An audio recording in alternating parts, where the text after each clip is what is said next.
Omugetufuna yesseeka kiti kawedde mudda ono oluvannyuma lw'okulumba abalamazi n'abalangira okusinza ebibombe bamutabukidde n'emmotoka gye bamusondera bagimuggyeko. Sheikh Kiti nga tatunaba kweyongerayo genda wala sokolete ebisumuzo by'emmotoka leeta jawo omuzannyo leeta emmotoka yaffe tetujja kugulya emmotoka yaffe ate omala otujolonge eyo emmotoka twali tugigula kwaliko amadini ag'enjawulo kwaliko abayisiraamu kwaliko abaprotestanti kwaliko abakatuliki tekwaliko bayisiraamu bokka sala bako mufuti mubajje sala bako simanya ku Luthumu nga kwe bali bakusondera ku mmotoka eyo nedda okumanya obwavu ndwadde obwavu otabulwanisa kulodola mpaka lwofa kati aba Sheikh Kiti ensi ekwagadde ekuwoleka aminze ku myaka gye egy'okufa gy'osigazizza mazima nodda ku ddiini n'ojolonga lwaki oba ojolonga eddiini nze nabagamba wano mu Uganda ebintu by'otalina kujolonga biri bisatu eddiini kabaka His Excellency Bobi Wine ojjaba n'emirembe kakati niwe ali owuliddeko omukatuliki oba omukatuliki ng'ali katuuti kakati Sheikh mbuyayo olunaku lumu oli owuliddeko omukatuliki ng'ali ku wotaali ali mu kuweereza nadda ku ddiini y'obusiraamu n'agijolonga mumanye abasiraamu mwegaziwaza nnyo banno bali eri babasirako emisango gya butujju mu kifo ky'okulwanirira banno abayisiraamu oli eno oli mu kuvuya semanya abantu bagenze namugongo ne basinza ebibajje bikukwatirako wa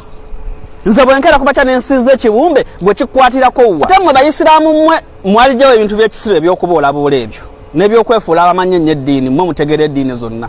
temwerabira nti booda ekuvuga ye booda y'emu gye tusibako embizi temwerabira nti esowaani gye baweereddeko omukafiiri naye bw'ogenda mu woteeri gy'oliiramu so kati mwali badde bantu bakulu ebintu ebimu ne mubiteeka ku puleeti ne mubireka ne bigenda tojolonga ddiini etaliyo gwe sigala mu ddiini y'entuufu gwe bali baleke tojolonga ddiini mujja kwokya kati abantu bakukyaye abantu be bakuwanika kati fe tukukyawa tetulina budde tetulina lunaku wotukyankalanyiza nga tukuta kati gwe twakutadde tosobola kuva n'ojolonga eddiini yaffe bw'otyo muweefuula mbu agitegeerere nnyo gwe father oli bishop oli kadino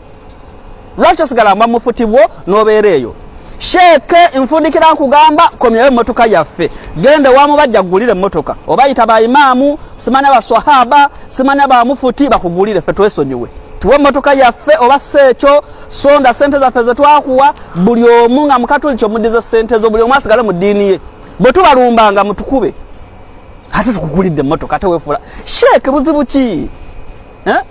ojjaka kasanti ffe tukuwanika ne tukusuula buterefu nnyo bw'atyo abadde omwagalwa w'abangi ku mutimbagano Sheikh Kiti bw'atyo abantu we bamuvuddemu oluvannyuma lw'okuvaayo n'alumbagana eddiini ezimu ekyamazima kyo Sheikh Kiti y'omu ku bannaddiini abadde basinga okwagalwa ku social media n'emmotoka eyo gimusondera tavangayokko n'agamba nti njagala kunsondera mmotoka wabula abantu balabanga waliwo obwetaavu ne beekolamu omulimu emmotoka eyo ne bagisonda nga Sheikh Kiti tasoose na kubeera nga agibasaba kitegeeza ono abadde ayagalwa nnyo naye ke yakoonye ku ddiini z'abantu ku luno abantu banyiivumukko abantu bakambwe buli omu ku social media ali mu kubeera nga akomerera Sheikh Kiti olw'ebigambo ate mwanatu bye yayogedde abantu obusungu bakyalina bungi nnyo akatambi kengendo okuzannyirako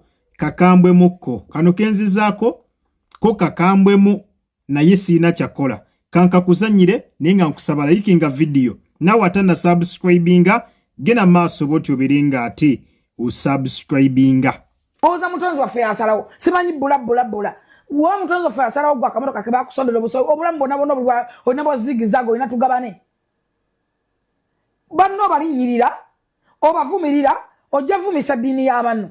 banno baba batambula mayiro zaabwe ne bajja namugongo mwabalinnya ne mukwata omusimbi n'ebikampani kati mwatalekawo ebimu byababbi bitandise okubba bannammwe buli omu kati buli musiraamu alina akasimu n'akatunuzaamu akola kampani etwala abantu bweru bafuuka nga bakifeesi ate ne mufeera abantu mwe mulinnya mayo na mayiro ne musipendinga omulidi gw'ensibi ogwa Uganda ne mugenda ne mubeera eyo ne mukwata amanya ne mugakuba ebisenge ne mukola mutya ne mweyambulako engoye zonna ne mwesuulayako ebintu ani abavunaana era ani akinyigira ffe buli muntu yenna asaba Katonda eggwanga liffe litebenkere oba munnauganda abeere bulungi no matter what katonda Bible ganti munonye nga akyasobola okulabika munonye wonna wosobola okunyonyoba mu mayinja oba mu nsozi oba luddawa oba munonyeza mekka oba wa kikulu kasonya katonda akuddamu oddute ku banno nobayinyirira nobasimulako ebisooto olinga gamba gwe asooka okumanya Quran gwosose mwayagala okulipressinga muzaata mwena ne mujja n'akajanja bano ba TikTok bamaseeka ba TikTok mutandise n'okwemulira ku TikTok mukola ebintu ebikolobera ku ma TikTok ne mubuuza omwana omuwala ani yakujjako embuzi gwe kakati watandika otya. Can you imagine bobe baseka begwanga muzaata bwata we yali gwe mwagala okulipressinga osusiza kabampano yise wokoma president w'eggwanga omuvuma n'omwogerako ebigambo n'omulinnyako ebisoto oza lwaki akamotoka Syria tunoonya batusasula emisolo ne bagaana abagagga ne basiramu banno baagaano zikwa katika nkubuli gwe yeyita w'ekitalo baagaano era kaabeera okumpi emyezi emeka oza lwaki baazikuma lekera awo enjiri yo yali nnungi ffe ebigambo ebyo nga n'abatali basiramu bibanyumira naye buli lwonyigiriza banno okuba ofuusa ekizibu ate tewakola kasologana akakwatayo musolanzi waffe yasalawo sigwe alinga endeku va ku bantu buli omu alina bw'anoonya katonda we buli omu alina bw'amuwulira buli omu alina bw'ayaayaana nammwe kye kibalinyisa nnyonyi mugende mu nnywanto ziri era mukakasa nti Nabi Muhammad gyasooka buterevu nnyo oyo nno ye mukyala Jennifer full figure kansuubire osobodde okubeera nga omwewulirirako odo nno talina kigambo kyonna kiwoomu eri omukulu Seekakiti kakati nno kino ekyatusse ku Seekakiti kye bayita okubeera nga abantu babadde bakwetegekedde omukulu ono amaze ebbanga ng'asayidinga n'abannayuganda abanyigirizibwa era nga newe kuba kugamba ku gavumenti omusajja tatya kubeera nga agamba ku gavumenti ate ng'agigambako mu lwatu si byakwekwekereza nga gyakolera preachings ze ng'asinziira ku muzindaalo okwo n'abeera ng'ate mwanatu asabula gavumenti bubi nnyo kakati bw'otunulira abakyala nga ba Jennifer full figure olabira ddala nga babadde bamwetegekedde babadde balinze akaseera akafaanaganako bwe kati ng'abantu abasinga bamuvuddemu ng'abantu abasinga bali mu kubeera nga bamukomerera nabo bakozese opportunity eyo babeere nga bamukomerera obuyondo era opportunity eyo finally bagifunye nkunagambye ono mu bannaddiini y'omu ku basajja abadde basinga okubeera nga baagalwa nga n'abantu baatuuka n'ekiseera ne bagamba Seeka alina obwetaavu bw'emmotoka ne babeera ate nga bamusondera emmotoka nga tasoose na kubasaba nga ba TikTok abasinga bavaayo ne basaba babasondere ono ye tiyasooka kusaba musondera mmotoka abantu bennyini be beekolamu omulimu emmotoka ne bagisonda ne bagimukwasa kitegeeza Seeka abadde ayagalwa nnyo naye ke yatuuse okubeera nga ajolonga eddiini z'abantu abalala abantu zaavuddeko abantu banyiivu nnyo abantu batabuse ate kati ne bali bulijjo baasabula tegeeza bali abawagira sayidi eri ya NRM nabo bakozeseza akakisa kano nga Seeka ensi emuvuddemu ne babeera nga nabo beegattako ne babeera nga ate basabula musabule embeera yo ekyakutte wansi ne waggulu eya Seekakiti era bakyamukomerera kati waliwo sayidi eri eya NRM gyeggambyeko bo kano akaseera bagenda kakozesa nnyo okubeera nga bamusabula nnyo kubanga essaawa eno tewakyali muntu ali ku sayidi ye mpozika abasiraamu bo bali ku sayidi eya Seeka era bamuwagira byonna bye yakoze eki bye yayogedde naye ab'eddiini ziri ze yalumbye bo ate bataawu nnyo nga n'aba NRM bayingiriddemu awo nga bagambira ddala ke kano akaseera bulijjo ke tulinze ensi ku kyawe naffe tukusabule obeere nga ate mwanatu okiwulira kakati nno abantu abamu bavuddeyo ne babeera nga beegayirira Seeka aveeyo abeere nga yeetonda nga bagamba ku luno bukyanga ayogera yandibanga nno mwanatu yayokeza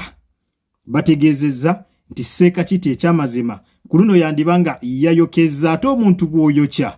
otegera butegeezi nsobi yo nti kituufu nayokeza n'ovaayo ku social media n'obeera nga ate weetonda otherwise byonna byazze akolerera ebbanga abantu okubeera nga babadde bamwagala okufa obufi saawa eno byonna byayiise